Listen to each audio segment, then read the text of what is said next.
За та бүхний энэ өдрийн ямар амгалан айлтгая.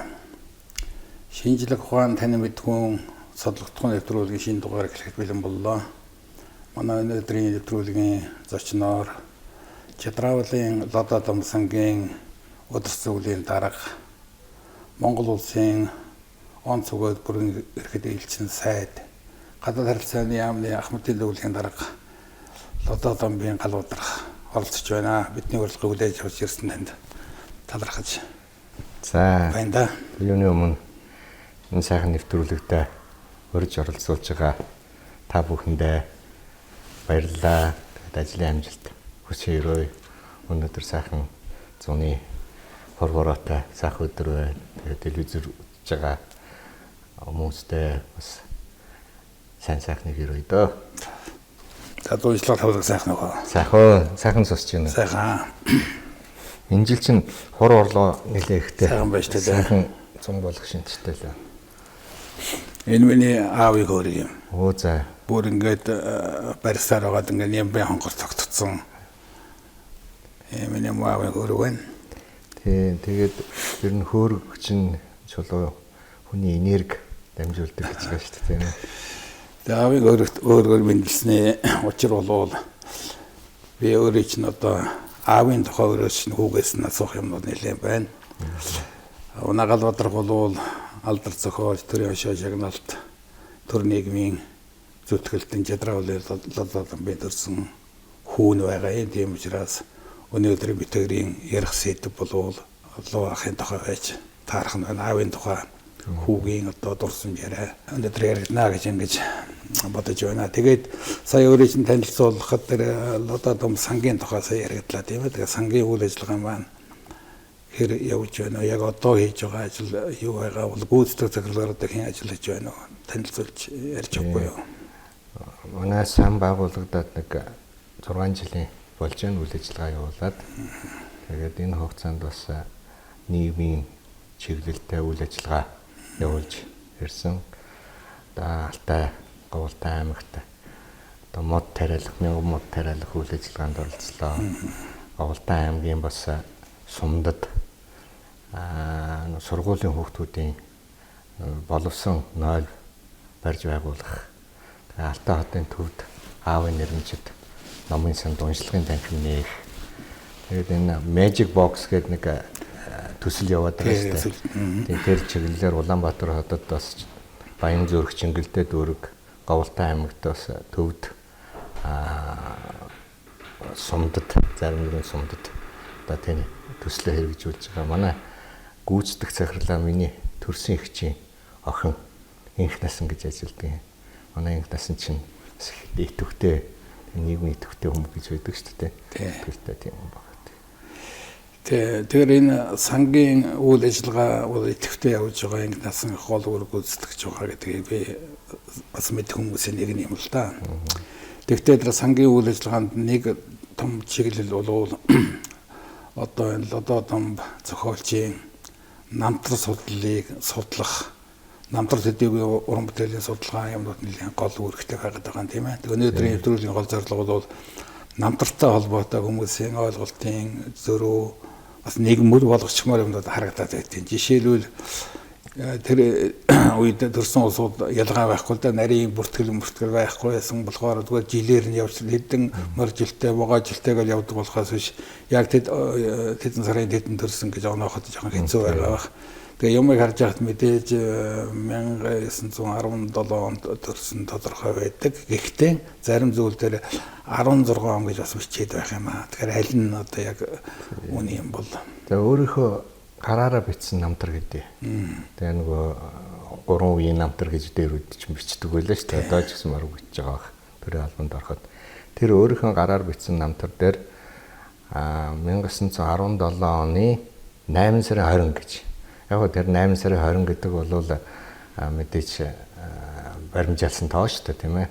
Өөрөө 50 насныхаа тэмдэглэх гэдэг тэр 8 сарын 20 гэдгийг яг ажил суулж байгаа намар цаг юу яасан юм шиг байлаа. Тогтоосон юм шиг байлаа. Ер нь бол манай өвгөх цуслангаас намаржаанд буугаад удаагүй байхад Намржаанд тэр одоо Янчлын ам гэж байгаа шүү дээ. Аймгийн дүүс олгүй гэдэг чинь Янчлын амд төрсөн юм байлээ. Тэгээд төрсөн бөөрийг бас бид нар янзлаад тогтоогоод Сүрьягва гэж хүн байсан шүү дээ. Тийм. Манай Алтай бас нэртэй уран бүтээлч. Сүрьягва ч манай бас Хамаатын автаа ихч дүүсийн хүүхдүүд баг. Тэгээд Сүрьягватай явж байгаад хоёулаа тэр бөөрийг тогтоосон гэж ярьдаг. Тэгээд ер нь 17 он ч моржил байгаа. Тэгээ моржил 17 онд гэж л албан ёсоор одоо өөрийнх нь бичсэн намтраа шүү дээ тийм ээ. Тэгээд тогтоогод. Тэр яг төрсөн газар дээр аймгаа цаахан талд байдаг зөвхөн олоо. Тэгээд тэр Янчлын амд бидрийг олон очдог л доо. Тэр бол арга байхгүй намржаандаа буугаад урагшаана зэлээсэн тал тийм ээ. Тэр сайхан газар байдаг да. Тэгээд сумдууд бас яг нэлээд булаасалдах юм аа. Тий яг хуу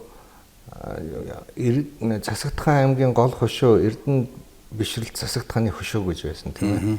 Тэр хошууны хүнэлтэй ологнууд отох юм. Тэгээд нэгκλэр нөгөө нэг нутгалжсэн нь бол дэлгэр гуйлангийн талаар бол бас тэнд чинь сахирагчийн бөөргээд байдгийн. Тэнд бол цуслан энтер нь байсан юм шиг байгаа. Тэгээд халиун дэлгэр таашир ер нь тэр хаваар л урд чин төмөн сум гэж байлаа шүү дээ тийм ээ. Тэр хаваар л нутгалж байсан хүмүүс байлаа л да. Тэгээд манай монголчууд чинь нүүдэлчд учраас тэгэл нааш цаашгаа нүүдэг, нутгалдаг. Яг төрхтөө бол манай аав таашрын нутаг төрсөн юм байлаа. Тэгээ одоогор бол таашрын. Тэр үед төмөн сум гэж яваад тийм ээ. Тэгээд тууч хүний гэр бүл төрсөн гэдэг бас бичсэн байх юм лээ. Гэхдээ манай өвөө цогцын чадраа бол гээд уул нь гомбожуу гэдэг нэртэй байсан юм байлаа.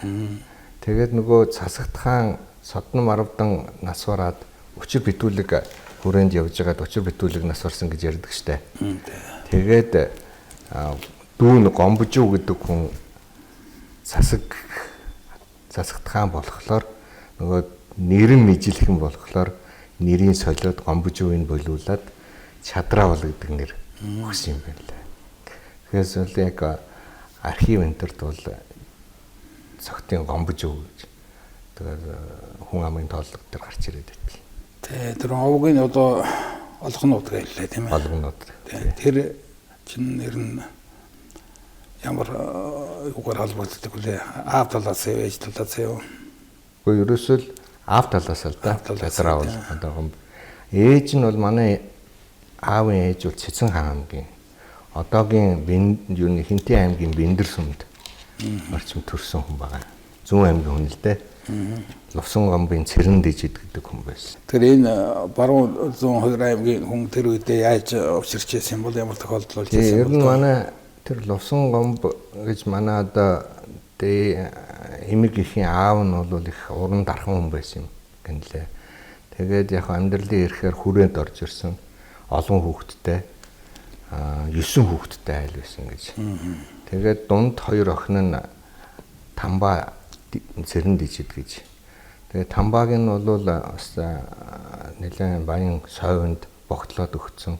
Тэгээд тэр нэг тунгалаг тамир дээр гэрлийн дүр гардаг шүү дээ. Тэр шиг жоохон аз жаргалгүй тийм хүн байсан гэж. Тэгээд бас манай тэр эмэг эхийг Цэрэн Дэжид эмэг эхийг бас зүүн аймгийн нэг ноёнд өгтөлж өгөх гэжсэн. Яг тэр үед нь бол бас манай өвөө хотод жинд хийж ирчээд тэг танилцаад оргуулад аваа явцсан гэж байна. Тэгэхээр нөгөө зүүн аймагт өгөх гэж байсан. Тийм учраас нөгөө хадам талтайгаа бас нэлээд холбоо зүйлбэ багтаа байсан. Ер нь бол манай тэр Тамба Цэрэн Дэжид хоёр бол хүрээнд их алдартай сайхан Тамба хөөхөн Дэжид гэдэг алдартай тийм хүмүүс байсан юм билээ. Тэгэхээр нөгөө хүмүүст л богтолж өгдөг байсан юм байл л да. Тэгээ манай өвөө Баруун аймгийн тэгээд Баруун аймгийн хүнд өгөхгүй гэж бас тэр хадам талынхын нэлээд явдал болоо тэгээд нууцаар аваа явцсан гэж. Манай аав Тунгалаг тамир армаана бичгтээ ачид эцгийн дурсгал зориулав гэж бичдэг штэ. Яг нас барахынхаа өмнө 2 жил гаруй ээждээ нэг хөшөө уцгээд бид нарыг төгсгөж хүмүүжүүлсэн. за баг залууд нь манай цэнцрийн их центр 6 шитэр 4-тэй энтер багт насарсан юм байлээ. Манай авааралтай байсан. Тэгээд ээжтэй нэг зохиол бичнэ гэж дижид гэдэг нэртэй арман бичиж хагаад тэгээд дуусгаж чадлагүй насарсан л да. Тэр арманы гаравч мэл байгаад байгаа юм тийм ээ. Алга болсон. Залгаа. Тийм тэгээд манай аав нөгөө монгол бичгээр бичдэг. Тэгээд монгол бичгийг нөгөө кирилл болгож бичээж өг зохиулдаг. Тэгээд эмнэлэг твтгэхийн өмнө хүнд өгөөд тэгэл тэр нь алга болсон. Нэг хэсэгэн хэдэн бүлгүүд нь бол би гаргаж байлаа. Тэгээ энэ нэвтрүүлгийг үзэж байгаа хүмүүс дотор энэ дижид гэдэг арманы гаравч мэлтэй холбоотой сураг ажиг байгууллагатай бидэнтэй холбогдуулах сайн байна. Тийм хүн байхыг үгүйсэхгүй тийм ээ. Тийм байх юу. Тэгээд энэ уншсан хүмүүс өхөн байдیں۔ Манай аавын ер нь редактор нь Монголын тамирын редактор ч гэсэн тэр Эрдэнэгаа байсан шүү дээ. Энгийн Эрдэнэгаа. Эрдэнэгаа нэг уншсан гэдгийг нэг гарваж мөлийн ихний вариантууд. Тэгээд утга зохиол урлаг санд нэг хэсэг нь хэвлэгдэжсэн шүү. Тэр чинь чухал юм байна. 4-5 оны үед. Тэгээд аавч нь одоо тэр чадраалгын бичгтээ тэр чинь суман ард гэдэг хэлвчээд байна шүү дээ. Яг суман ард юм уу бараг тайж гарал маралтай болчиход байгаа юм биш үү? Тий, ер нь яг хуу тухайн үед тайж гаралтай гэж яаж бичих вэ тийм ээ? Тэгээд өөрийнхөө намтар дээр суман ард чадраалгын 2 дугаар хүү болж мэндэлсэн гэж бичсэн байдгийн. Тэгээд сүүлд нэг сасагт хааны тухай нэг эрдэмтний бичсэн номыг харсан чинь нэлээд судалж бичсэн байлээ л архиваас.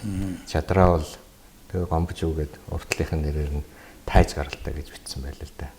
Тэр нь тайж гаралтай нэлөө болов гэж бодож байна. Тэгээд би түрүүн хэллээ манай чадраал өвгийн аваг их чинь цэсрэн гэж байсан. Тэр нь сонном засагт хаан сонном 10 дангийн гэр бүлийн хүн байсан. Мөн төрсөн дүүн эмэгтэй дүүнэр ихтэй цэмджөв, гонгоржөв, үржин гэд танилыг нэртэй ажиллах хүний авагтай. Тийм олон дүүнэртэй бас зарим нь бол бас бид нар тодруулж чадахгүй байгаа. Тэгээд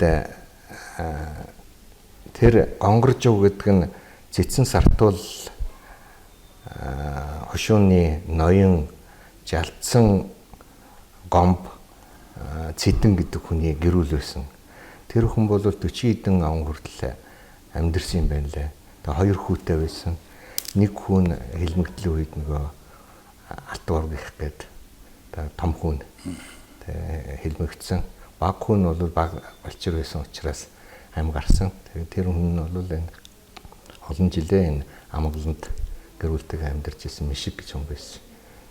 Засагт хааны цэцэн сартуулын ноён тийм ухаалаг нутгийнх нь бол хөндлөдөг тийм ноён байсан гэнэ. Би ч одоо бол таны дөрөөс мөн үнэлдэ яг манай хошууны ноён ч одоо ялцсан гомдорч байхгүй юу. За. Тэр үед ч яг нийлээд том хошуу байсан. Түүлдээ задраал нэг жижиг юм болцсон болохоос биш тийм ээ. Тий.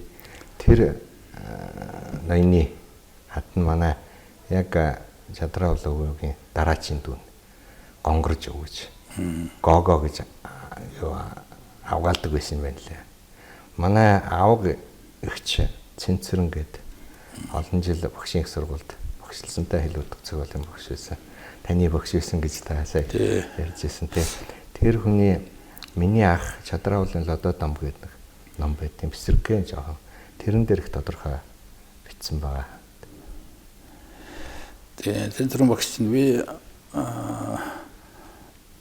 дунд сургууль өгсөд улсын багшийн дэд сургуулийн өгдөн болсон байхгүй юу. Монголын орон зохиолын ангид миний 1-р ангийн анги тааж авсан багш маань цэнцэрэн багш юм.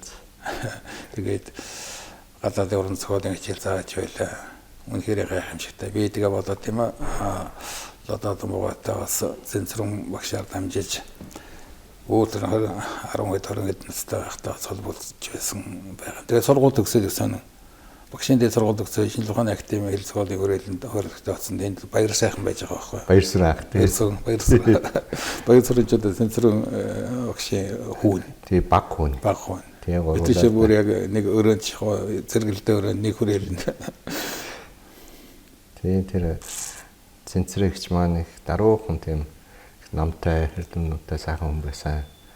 Тэгээд манай аав чинь ихээс дүүлээ. Том нь Цэнгэд орж гээд намын дэд сургууль багш байсан. Тэгээд залуудаа бас өвчнөө улмаас нас барцсан. Тэгээд манай аав удаах нь тэрний дараагийнх нь цэнцрэгч. Тэгээд хамгийн бага шийтэр гээд шийтэр нь бас их ухаан саруул их сурлаг сайтай хүүхэд байсан гэж бичсэн байлээ цэнцрэгч. Тэгээд хойно сургуульд явах гэж хагаад боловсролын яамны Гэгэрлийн яам гэж байсан юм байна. Гэгэрлийн яамны орлогч сайдын өрөөнд үүдийн цохихгүй ороод жоохон шазрын хөвгт байсан гэсэн шудраг.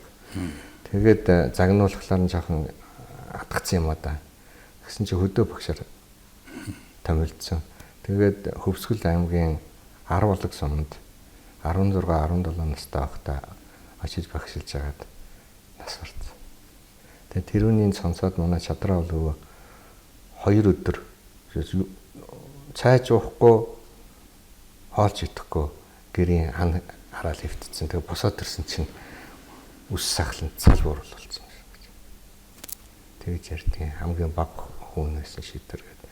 Тэгээд манай аав чинь цэнцрэгч хоёр хоёулаа үлдсэн дөрүүлээгээсээ. Нөгөө хоёр нь нэг залуудаа цэл залуудаа нас барсан. Цэнцрэгч нарахтаа дөрүүлж миний ах чэлээд том гэдэг дурсан чинь ном бол жижиг мөртлөө маш их рекламжтай нарийн төгөлдсөн байдаг шүү. Тэр ер нь олдохгүй тэр дахиж хэвлэлсэн үү ер нь. Энэ хэвлэх санаатай. Тийм. Тэрийг чи танаа нөгөө тодосрон өгчийн бэлдсэн дээр миний хань ядрaalын датамга тэр дурсан чинь ном тэр хоёрыг нийлүүлээ ч юм уу тусласан ч юм уу хэвлэлчмээр олдохгүй юм. Тэр хоёрыг нийлүүлээд хэвлэх санаатай байгаа. Тийм үү. Тэгээ цэнцрэгч бол яг бичээд нөгөө манай ээжтэй суугсан үе хүргээд зогссон байгаа. Цааш нь бол догоо бичсэн юм чинь би одоо бичлээ зогслоо гэд. Тэгээд цэнцрэгч маань 87 онд нас барсан. 87 онд ерөөсөө нас барахынхаа өмнөхөн тэрийг дуусгасан гэдэг. Ерөөсөө 10-аад он юм. Тэгэл амжилттай дуусгасан юм байлаа. Бажуудан Гамбат гэдэг одоо цагаан хүн байлаа штэ. Тэр бас цэнцрэгчийн шав байсан. Тэр ахыхын тухай нэг та бичээж, баг насныхын тухай бичээж гэж шамдуулаад байсан гэдэг. Тэгээ Баярсүр ах хоёр л шамдуулсан юм байлаа. Тэгээд яг нас барахынхаа өмнө бичээд дуусгасан. Тэр Бажуудан Гамбат гэснээс одоо яг лодоодом зохиолчийг уран бүтээл талаас нь одоо судалсан, эрдэмтдэрийг хамгаалсан гол судлаач бол арга байхгүй. Тэгээ Бажуудан Гамбат шүү дээ. Тэгээд Гамбат хэн Насанбаяр радиогийн нэгэн бүрүүжин баяр сайхан зохиолч тогрон дарга байсан. Бид дөрөв 1997 он байхаа. 80 насны хойгоор аймгийн төвдөр очиж дон сургуулийг тэгж нэрмжлэл болгосон юм. Лодоодон нэрмжлэл болгоод 2-р орны жилийг 2-р орны жилийг тэр ёслолд нь оролцоод 80 жилийн ойг нь тэмдэглэж хотоос очижулаа шүү дээ тэр. Манай ээж тэгэхэд амт явсан баха тий. Хамт яваагүй зүйлд нь тустай явсан тий. Тэгээд эдгээр эргээд буцаад явж байсан чинь нөгөө агаарт онгоц маань шатаад. Оо за. Тэгээд сүйд болох шахсан шүү дээ. Тэгээд Баян хонгорын төв дээр онгоц маань буугаад эндээс онгоц ашиж бидрийг тусад нь татж аваад тэгээд нааш явж захтаа бодож тэгээд Баян хонгороос наашаа уултаа хүртээ бүгдээрээ нийлэн хаалт цуу амгалцсан улсууд юм. Тэгээд нэг гоолтай нэг залуу Эрдэнэ засгийн унахад болоод онгоцон дотор. Ганцхан тэр дуу дахин дуу сургууль Улаанбаатарт бууж байсан. Тэгээ би зөвхөн юу бодож байсан бэ гэхээр үнэхээр одоо энэ их хүний дэмдэглээ явж байсан тэр авшиг тэр юм бид нарыг бас аварсан байх. Тэрүүний нэг тод илэрлэнд одоо тэр Эрдэнэ засгийн унахыг нөгөө хянаар дуулж яадаг шүү дээ. Ганцхан тэр дуугаалтайхан дуулаад хот хүртэл явна гэдэг бол нөгөө санаагалзал тэр магадгүй авралын ерөөлч байсан юм уу гэж ингэж бодож байсан чи бас сони шүү бас. Тийм байна. Сони очил болсон байна. Тэгээ манай энэ дуу дуулахдаа маруухан л да. Хаяа нэг дуулвал Эрдэнэ засгийн оногийг тэгээд 15-ны сар 2-ыг дуулна да. Тэгээд бичлэг нь байдгийн. Бас нэг манайхан нэг магнитофон аваад тэгээд тэр үед чинь нэг тэр чинь Тунгалаг Тамир армааныхаа мөнгөөр авсан гэдэг баха. Тэгээд тэрэн дээр нэг хальс хуурцган дээр бичээд манай дуулж байгаа нэг юу гэдгийг бичлэг байдаг. Ер нь Эрдэнэ засгийн оног гэдэг дууны тухай харт юм ярьж ирсэн үү? Эрдэнэ засгийн оног чинь сайн ирсүүдийн дуул юм байна л да. Тэгээд нөгөө үг нь бол жоохон бас орчин үеийг жоохон янзалцсан юм байдаг юм билээ. Тэр яг үгэн дээрээ бол сайн ирчүүдийн. Тэгээд ер нь Засагт хаан аймагч өөрөө нөгөө Засагт хааны хөх орчууд хэцүү гэдэг шиг ер нь сайн ирчүүд ихтэй байсан. Тэд нар дуулдаг байсан. Тийм л домогтой юм билээ л дээ. Тэрийг их сонирхож байсан юм шиг анхны арман алтаадыг бичсэн одоо ганган төгсгөө саяар байж байгаа шүү дээ. Тэгээ одоо энэ зууны манлаа тэр энэ Тунгалаг намрыг бичсэн сахиур төмөргээд бас голдор явж шүү дээ. Тэгэхээр тэр сайн ирчүүдийг ер нь нэлээд дээдэлдэг судалдаг байсан юм аа янз нь. Тийм ер нь сайн ирчүүд тэгээд ер нь домог аав нэг юм домог сайн ирчүүдийг тэр манай Чадраа бол өвөө хон хариулж яваад жалганд ширтээ хүн байхыг хараад тэгээд сулалсан гэдгийг гэрээс хавтаа гарч ирж энэ. Тэр чинь болов бас болсон явдал. Тэгээд ямар хүн байсан, хэн байсан мэдээгүй. За ширтээ байгаад тэр жалга хүртэл оргоод ирснийг бодоход сайн ир байсан бахал гэж боддог. За нэгдүгээрт, хоёрдугаарт нөгөө манай Чадраавл өвөгийн өвөө нь Жамсран гэж хүн. Тэр тэмээгээ алдчихад явж байгаад ганган төгстэй яг болсон юм байна. Тэр чинь Алтай дарманд гардаг шүү дээ, тийм ээ. Тэр нь домог нь яригдаа тэгэл ер нь бол аавынх нь ярьсан үлгэр домог сайн ирсийн тухай туйлс сайн тэр үед чинь нөгөө ороодоо хөгсчүүл гэртээ цуглаал нэг сайхан юм хөөчлөө штэ хөгсчүүл тэр хөгсчүүлийн ярьж исэн зүйл сайн ирчүүдийн тухай тэднэр чинь одоо домог үлгэр шиг юм ярьж штэ тэр нэг сонсч байсан тэгээд сайн ирчүүдийн тухай одоо зохиолт нэлээ тусдаг. Энийг тодруулъя. Тэр Тунгалаг Тамир кинон дээр их тодорхой гардаг да нөгөө цагаар төмөр ширтээ усан дурсаа явж яхад нь тийм тогтсон байхад нэг хүүхд авардаг. Тэр бол өөрөө чинь тоглосон гэж би бодож байна юм уу? Тийм манай би 9-тэй байсан. Тэгээд нэгдүгээрт манай ээж маань нөгөө хоёрдугаар найруулагчаар нь ажилласан шүү дээ. Тэгээд хөдөө нөгөө хүүхдийн тэр авч явахад бас бага насны хүүхдээ зөө тэгээд өөрийнхөө хүүхдийг аваа явчих. Нэгдүгээрт, хоёрдугаарт манай аав бас өөрийнхөө хайртай дүрд өөрийнхөө хүүхд тоглуулад бага насныхын дүрийг мөнхөж хил гэж бодсон юм шиг байна. Тэгээд саналхалхаад би ч жүжиглэн ч гэж явах манай ээж маань одоо зунжингаал надад үдсэндээ. Тэр чинь маш хөөрхөн дүр шүү дээ. Сэргэлэн хүүхдтэй гартай. Тэгээд нөгөө эр хүндээ хайртай гэдэг тэр үг чинь тэр киноны тэр юунаас чинь нийт тарсан шүү дээ. Одоо бид нар тэр үед чинь одоо ч гэсэн тэгээд эр хүндээ хайртай шүү гэдэг чинь киноны тэр нэг хэлц үгнүүд гайхамшигтай тардаг юм байна шүү дээ. Сайн ирчүүдийн л хоорондын яриа юм шиг байна тэр тийм дээ.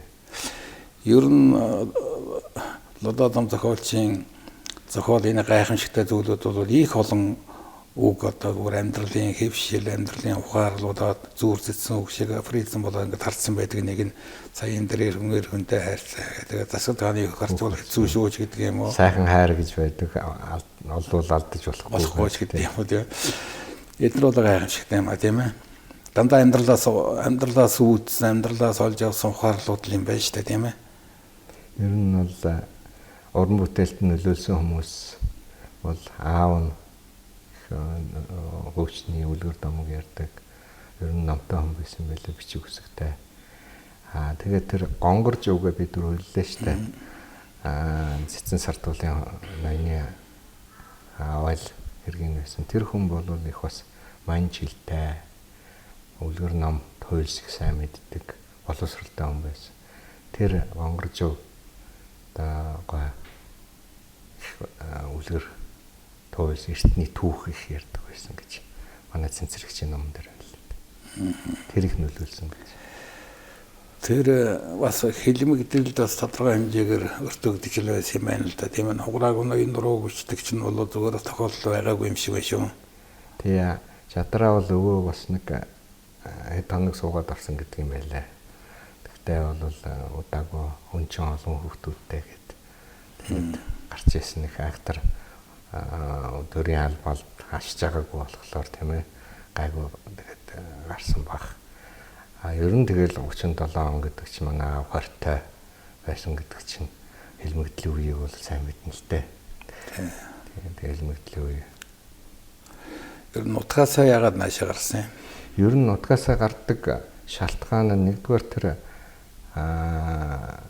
Соном 10 дангийн дараа болсон Цасагт хаан Гомбожуутай таарамж муутай.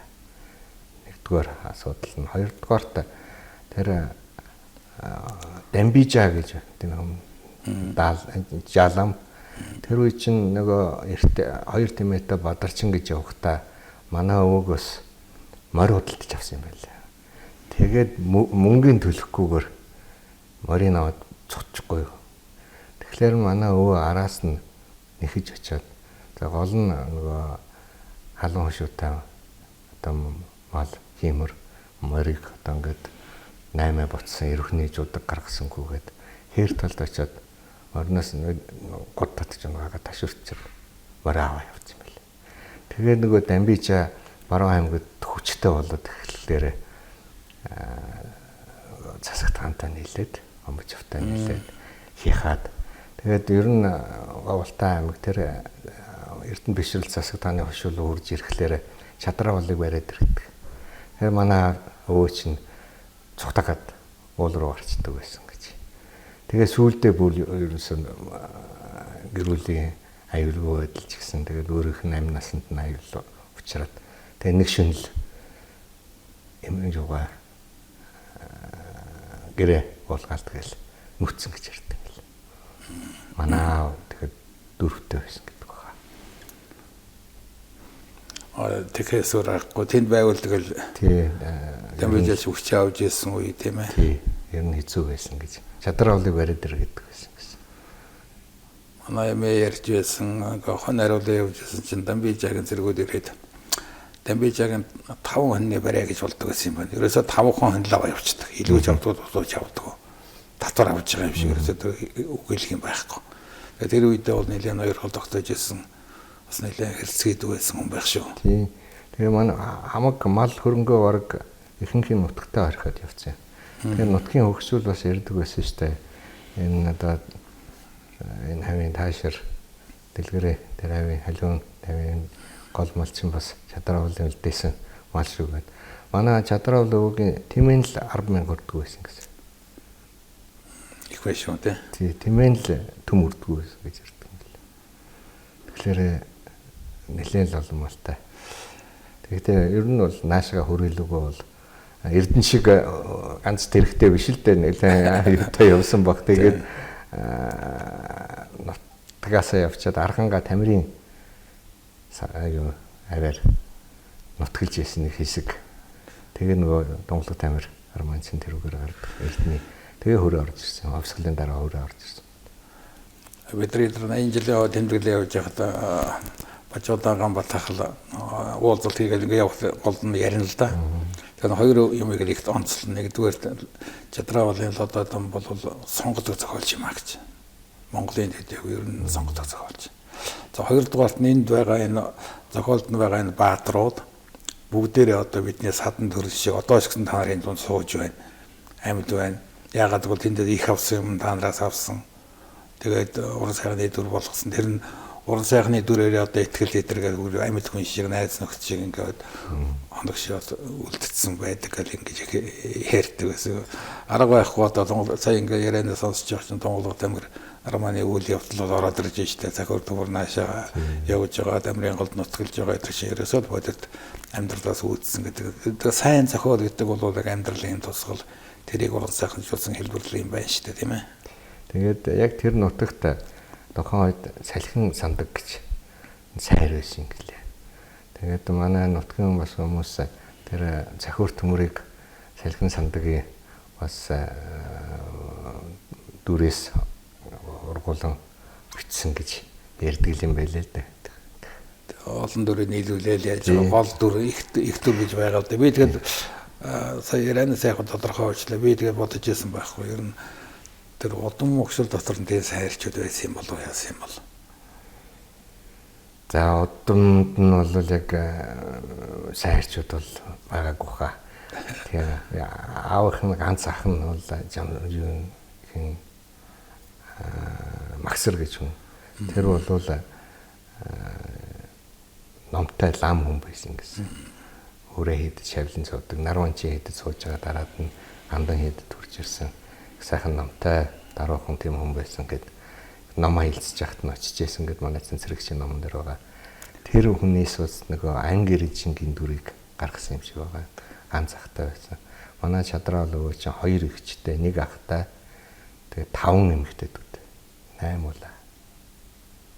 8 эсвэл байсан. Сайхан тийм ээ. Үнээр айтгаа хаал.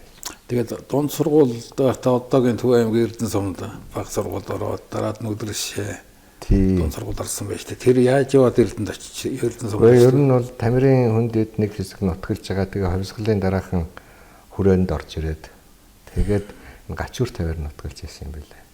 Одоо Хуандаам гэдэг энэ орхон шүү дээ.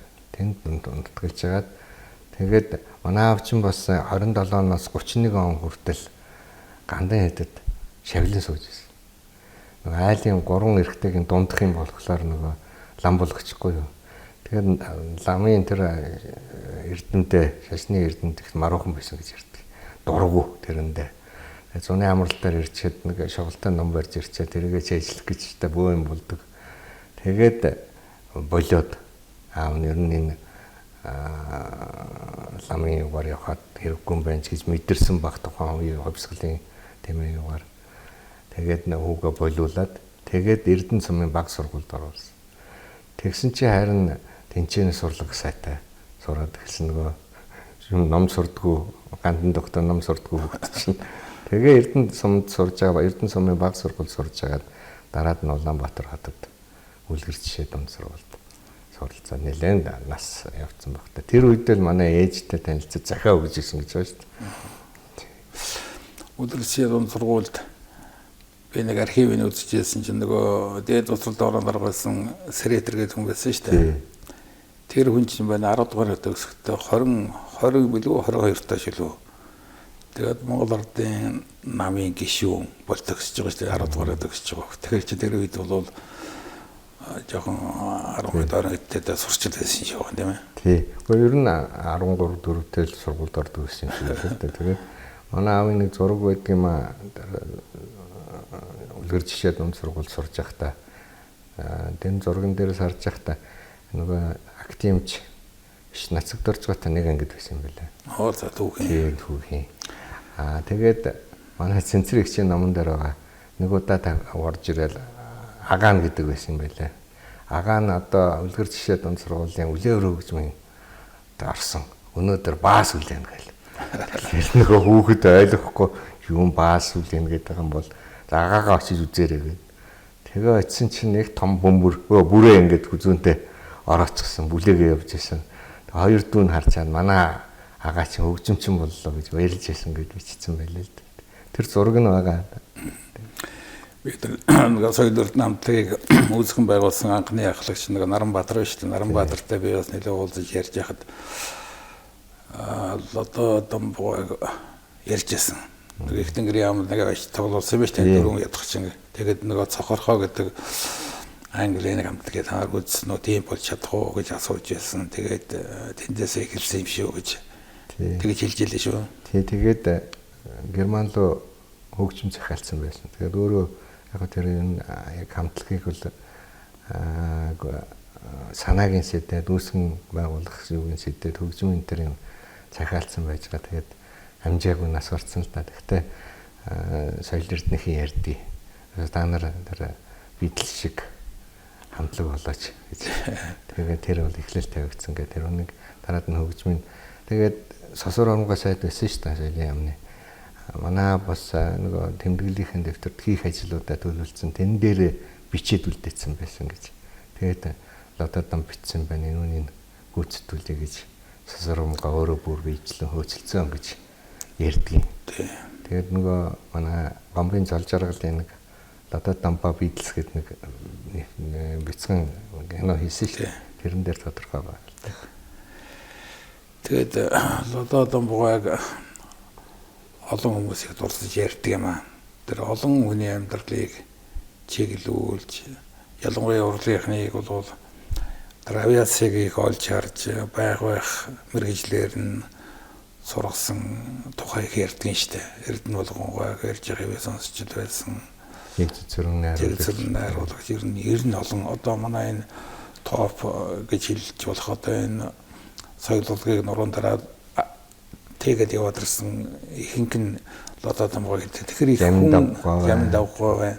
Тэгэхээр хүн их таньдаг. Тэрүүний цаана нөгөө урлага бодоод байна шүү дээ. Соёлоо Монголын хөгжлийг бодоод байна тийм ээ. Хэн энийг хөтлөө явуулчих, энийг сургуул одоо энэ чиглэлээр нарийн мэрэгчүүд дэлхийн хэмжээний үндэсний хэмжээний болсон хүчин болох уу гэдгийг их боддог байсан шиг байна. Энэ ансамблийг бол хөлдөр нь босгосон. Тэгээд ер нь Жигцэцэрүнгаан бас нэг сонин түүх ярихад Жигцэцэрүнгаан анхны алхамчин Өвлжих хүн гэдэг нэртэй киноос юм дипломын ажил баг шүү. Тэгээд тэр нөгөө манай аав чинь Сэлэнгээс ардын хурлын депутат байсан. Тэгээ нөгөө сонгогч нартайгаа уулзна өдөө явцсан. Тэр хооронд нь соёлын яамны уран сайхны зөвлөлөөр ороод нөгөө киног нааш цаашаа болгоод ер нь хаах болоод их. Тэгэл манай аав хөдөө явцсан баг Жигцэцэрүнгаа чинь баамба манай ижил буцтаа хизээ ирэх гэж байна гэл. Тэгээ манай аав ирээд 2 өдөр яг сууж ирсэн. Тэгээ тэр нэрийг өөрчлөөд анхны алхам гэдэг нэртэй болгоод тэгээд үг мөгийн янзлаа тэр шөмжил өртгөр юмнууд байсан. Гомбогон зохиол шүү дээ. Зол жаргалаа. Тэгээд Жигцэцэрүнганд дурсамжин дээр байгаа. Тэгээ манай аав тэр юг Жигцэцэрүнгад өгчөөд өдөр нь эмнэлэгт ивцсэн. Тэгэл эмнэлэгт ивтэл 10 гаруй хоног эвтэж галаас орсон та.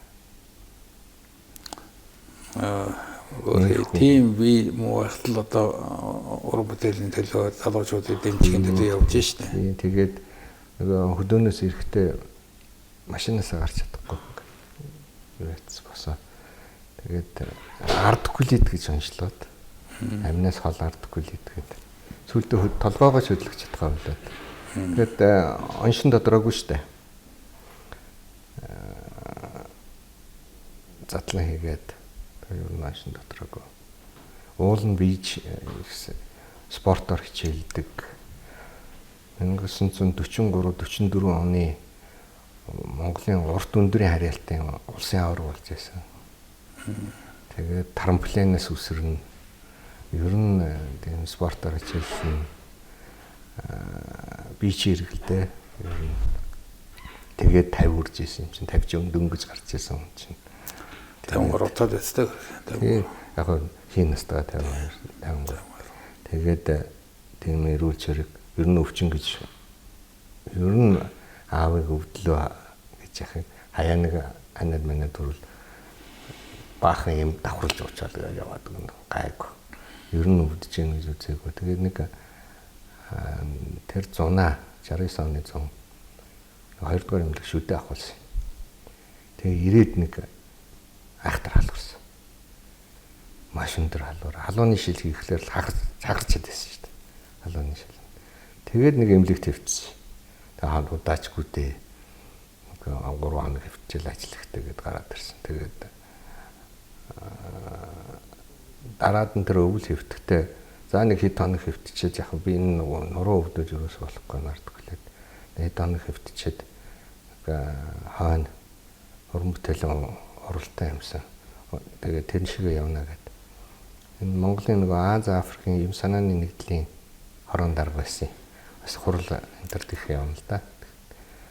Тэгээд хэд хоног хөвчээл гарна гэж бодож ирсэн юм шиг.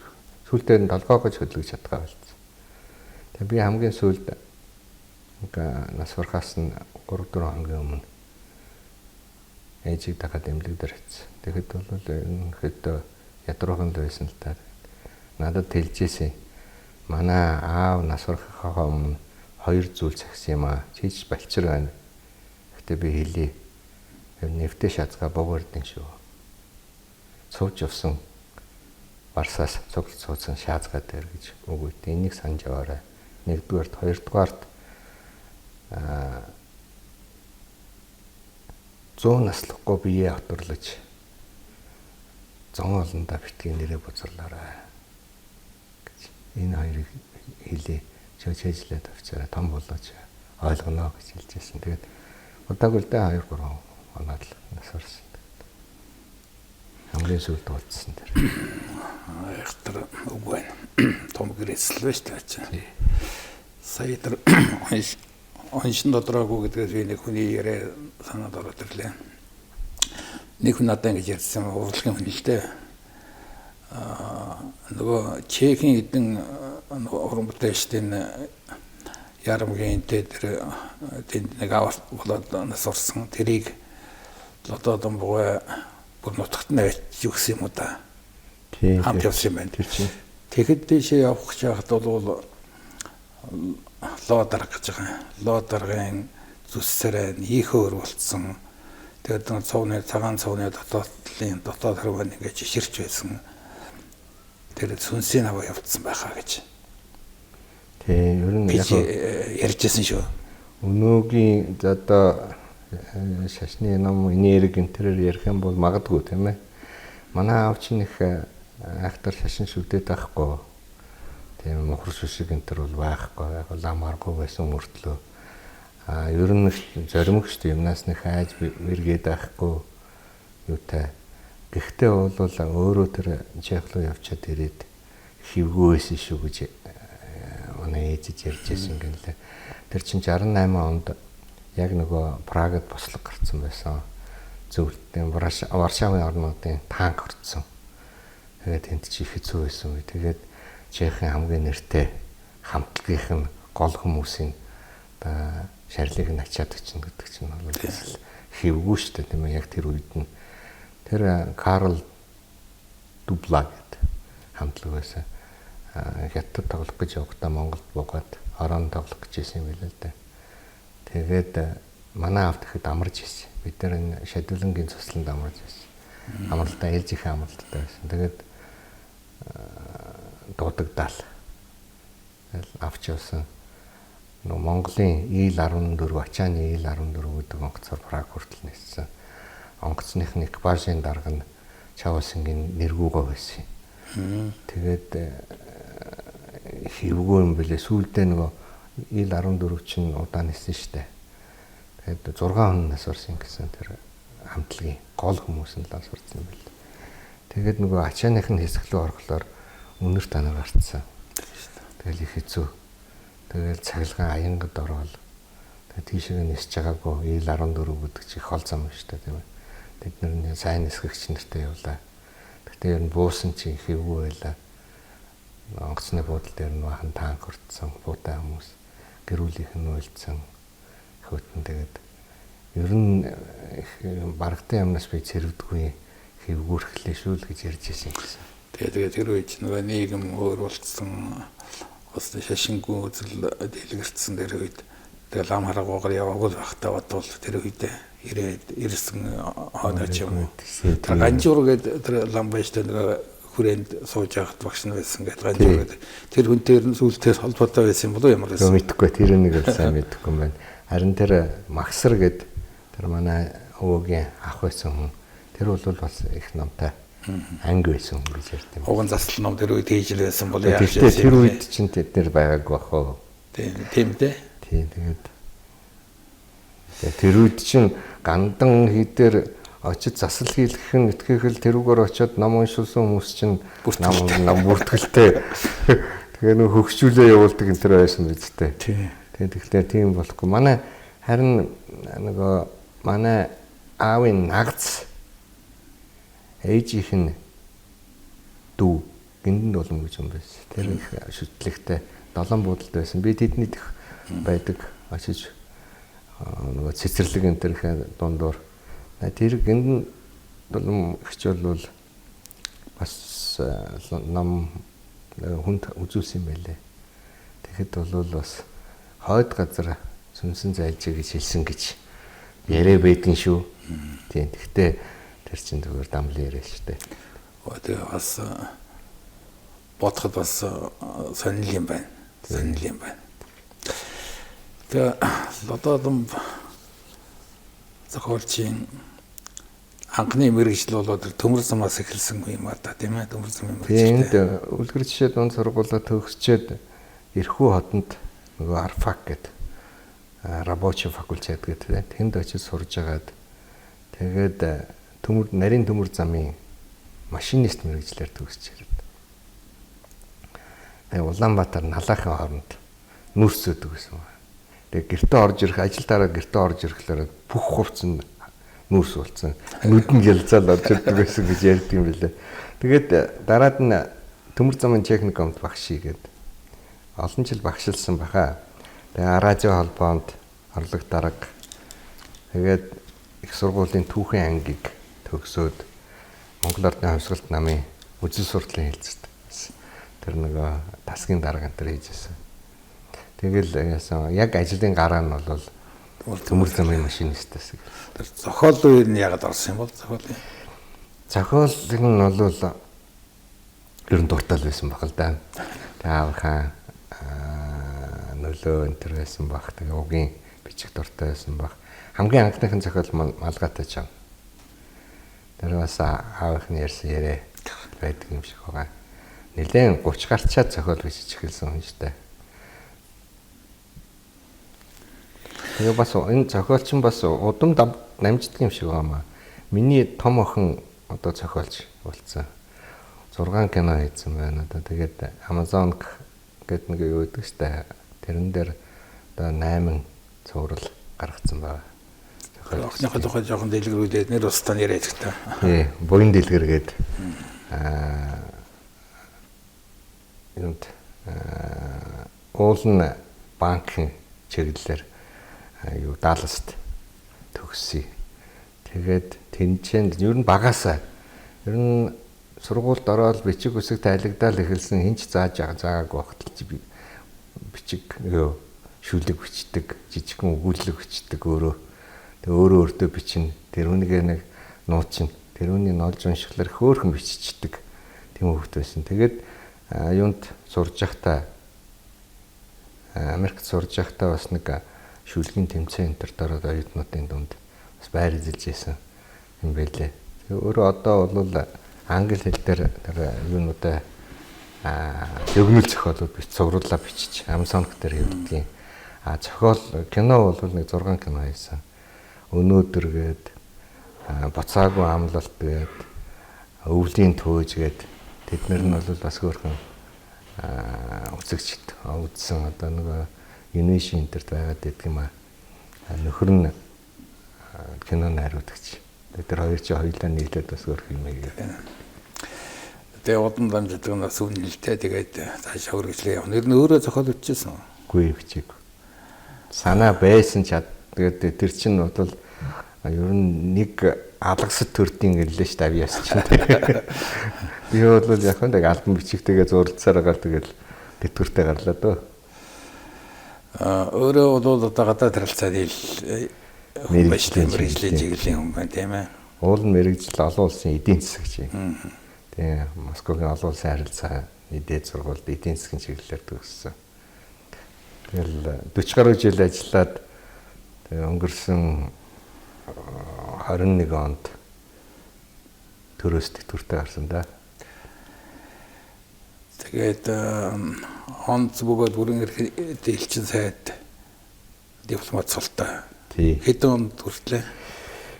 Тэгээд дипломат сулчин нэг 8 байдаг баха. Тийм үү? Яг л цэргийн цол шиг ялгалтай байгаа. Тэгээд жилээрээ явдаг штэ.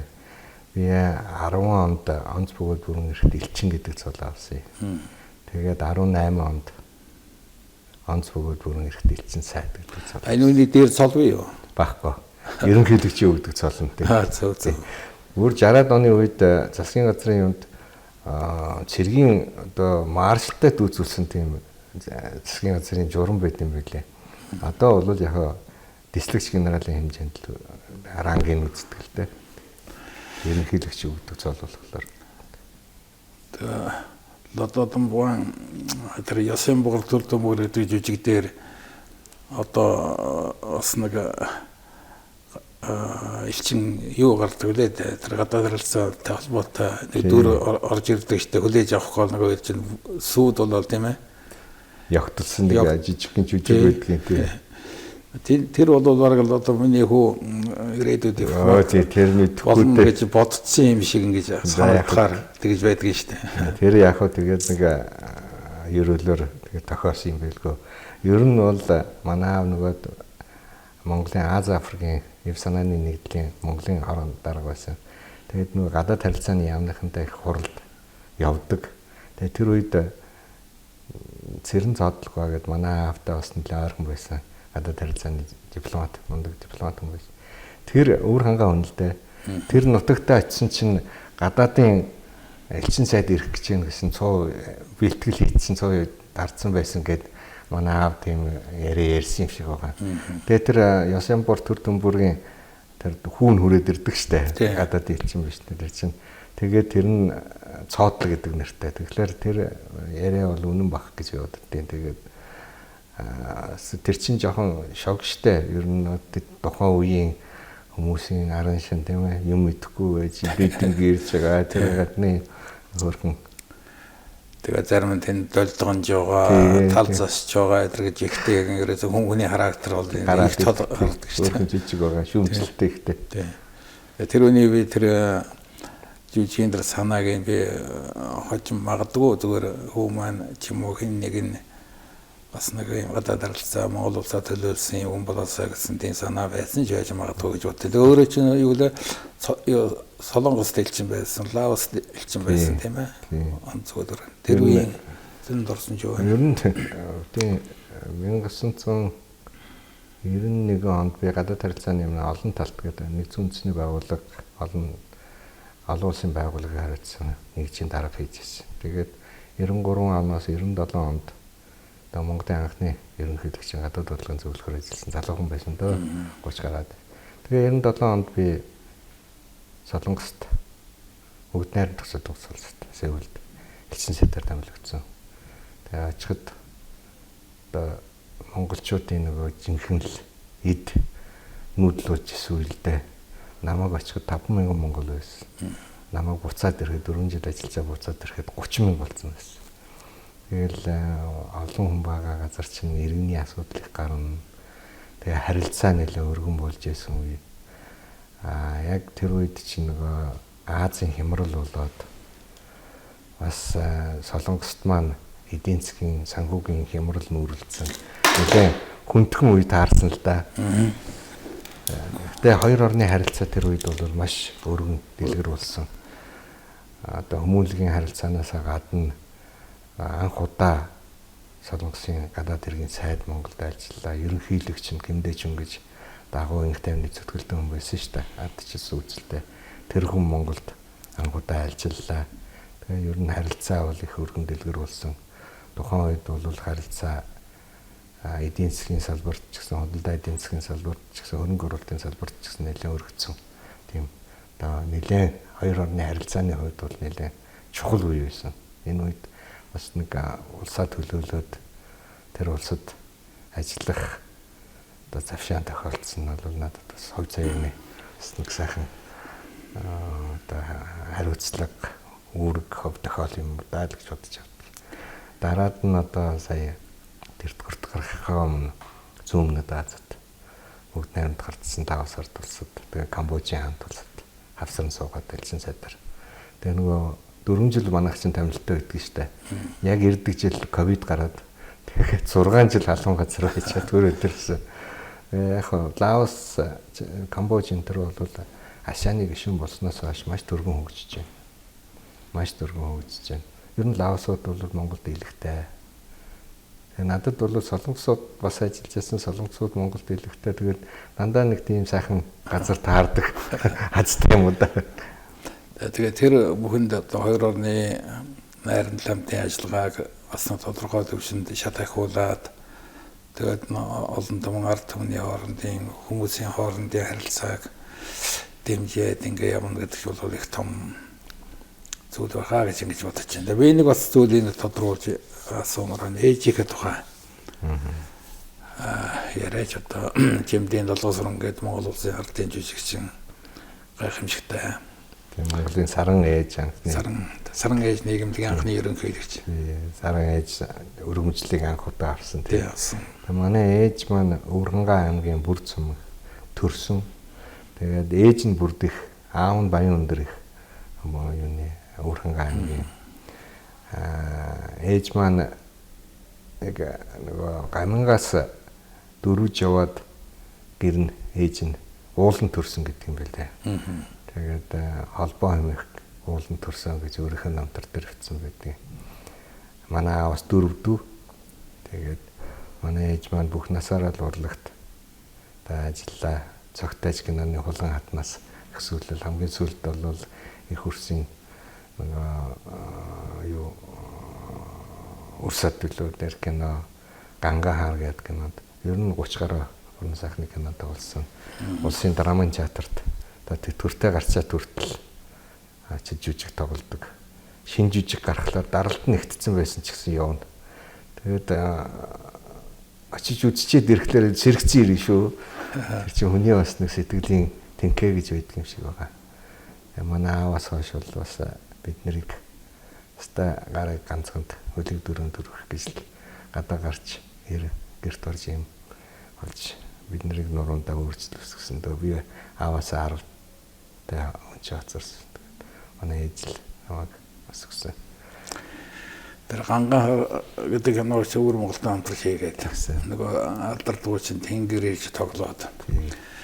Тэгээд тэнгэр өтөрч бас уран бүтээлийн харилцаатай л тэгээд над руу уцтаад дууг надны эдэнд зураг авч байна намайг ирэхгүй юу. Тэгээд би очсон зураг авалтан дээр тэгээд долоосрон байсан Норбанз тухайдагтуу тэнд туулсан байхгүй юу. Тий. Яг тэр зураг авалтын үеэрч би бас тэнд байж таарч байлаа шүү. Тэгээд хажуугаас нь харж байгаа чи одоо жүжигчин хүн гэдэг чинь үнэхээр тэнгэрлэг.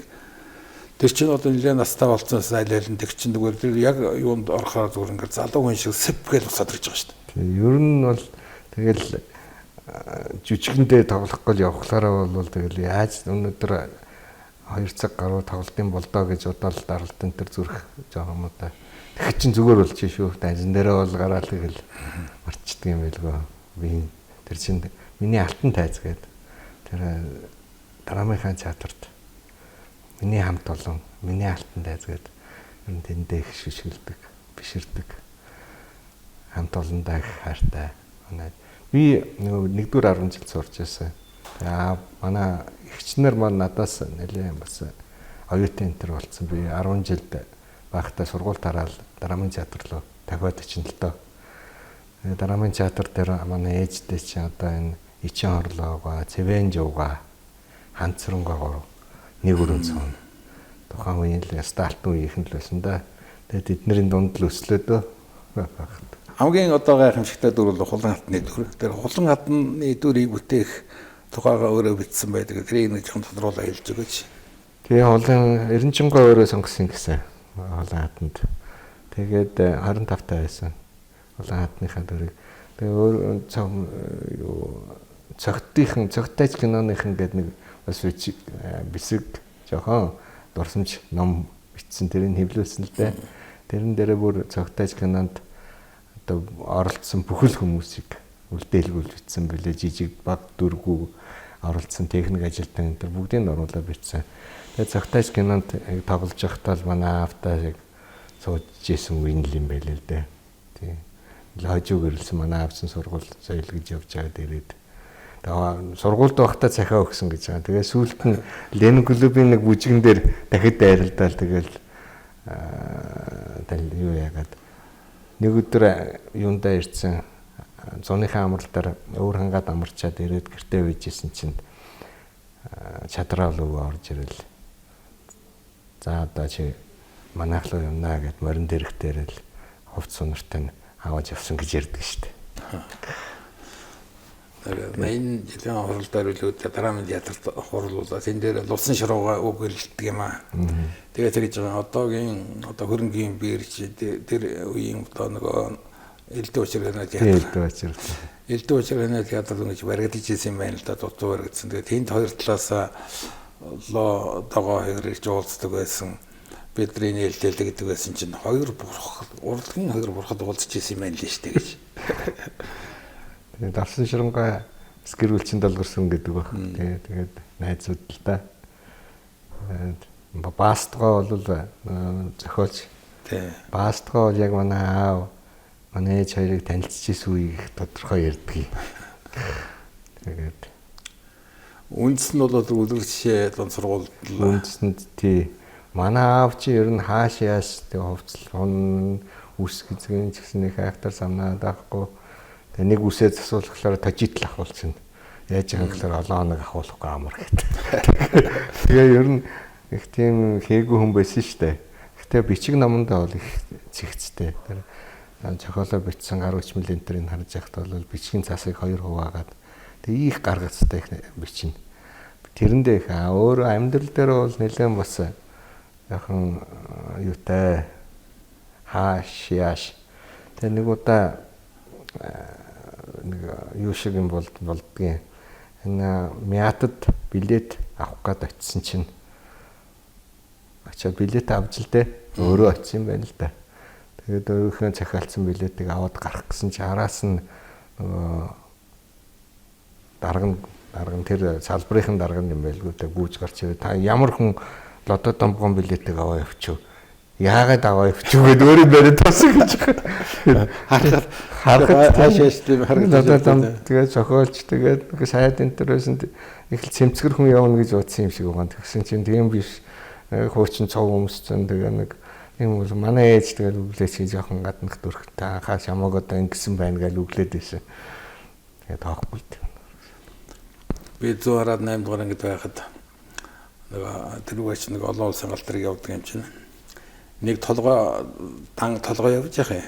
Тэгээ хүүхдүүд бид нар тэгээд нэг хүнээс яагаад ч вэ асуусан. Яагаад ганц толгой явж байгаа гэсэн чинь одоо дам сайд эндээс Москвагаас энэгээр явах гэж байгаа. Замын шалгаж байгаа юм гэдэг.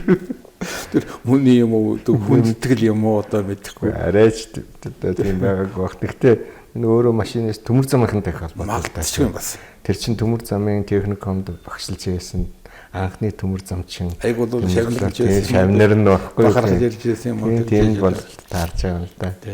Тэгээ өөрөө бол ер нь тэгээд нэг 3 дугуйтай мотоциклтай шахаатай. Тэрийг унаал. Тэрийг бол бичихлээ. Одоо би машин юугаа зам болохлаар жигүүр урнаал гэж ярьдаг. Тэрэн дээр тэгээд давхиж яваад бас ногоонголцсон гэж байгаа. Тэгээд манай ээжээс тийм нууцналтай хагаад сүүлж ярьж ирсэн чинь загнуулж ах шил байсан.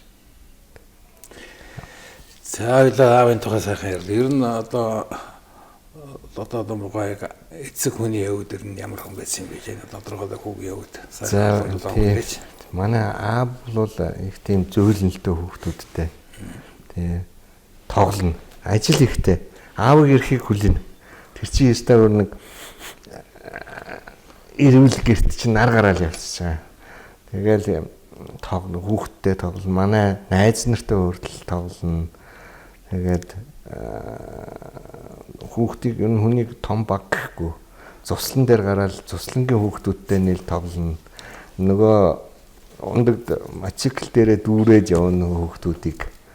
Тэгээ ер нь бол тэгээ биднийг одоо унтуулчаал зохиолоо бичээ суунда. Тэгээ заримдаа ингээд өглөө босоод ирэхэд бичээ сууж идэг. Тэгээ унтдаг юм уу? Тэр их төрийн нүсэр ажлын хажуугаар хүүхдүүдтэй анхаарал тавина. Хичээн хичээлийг хэлгэн. Миний хичээлийг шалгана. Тэгээ тоглоно гэж би чинь баг байсан юм чи аавыг хүлээн. Та нар ч бараг дөрөв хөллүүлж яваа. Тэр нуруунд дээр нь гараад шаваад ирдэг байсан. Тэр манай баг ихчтэй гэсэн гэж цэнцрэг чинь номон дээр байдаг. Би чи юу аахгүй. Тэгээд их тоглоно. Ер нь манай аав зөөлөн. Гэхдээ нэг юу яавал ээжийг хамаарыг хөргүүл гэж байгаа. Би нэг ээжтэйгээ зөөж байгаа хүүхэд. Би нэг айлын баг эрэхтэй юм болохоор жоохон бас нэг жавтын жоохон жавтын хүртсэн. Аавд нэлээд тэр бол том сургамж болж байгаа юм чинь. Гэтэ нэг айхтар яагагүй л дээ. Тэгтэл аавар нэг жавтын аавна гэдэг чинь. Тэгэхээс бол гайгүй шүү. Ер нь бол ээжийг л хөндлө гэж. Ээжтэй л зөрүүл тэрэнд айхтар шийтгэл тийм. Эгч нарыг бас шоглчих гээд би чинь бас нэг тэгвэл бас загнуулна. Ганц банд нэм чинь тийм ээ. Би эгч нарыг тухайг яриад гэж. За манай би 3 эгчтэй. Манай нэг том эгч Насан буян гэж байсан. Олон жилийн худалдааны байгууллагад ажилласан. Тэгээд нас орсон л да 10 жилийн өмнө. Одоо инх насангийн ээж гэсэн үг. Одоо манай тэр инх насангийн ээж. Инх насан гэдэг одоо Лододом сангийн гүйцэтгэх захирал ээж байгаа. Тэрний ээж тэр насан буян эгч маань 2 хүүхэдтэй Буянбат гэдэг.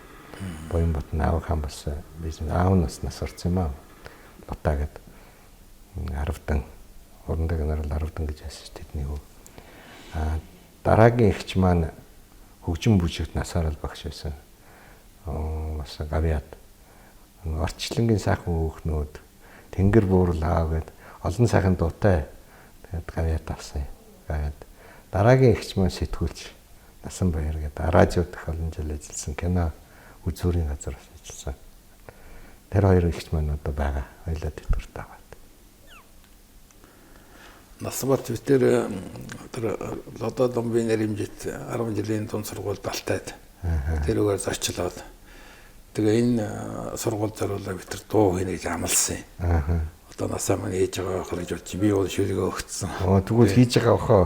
Одоо бас нэг жоохон ядрахан байгаа. Чихэн жоохон юу яагаад. Гэтэ амлсан бол хийнэ.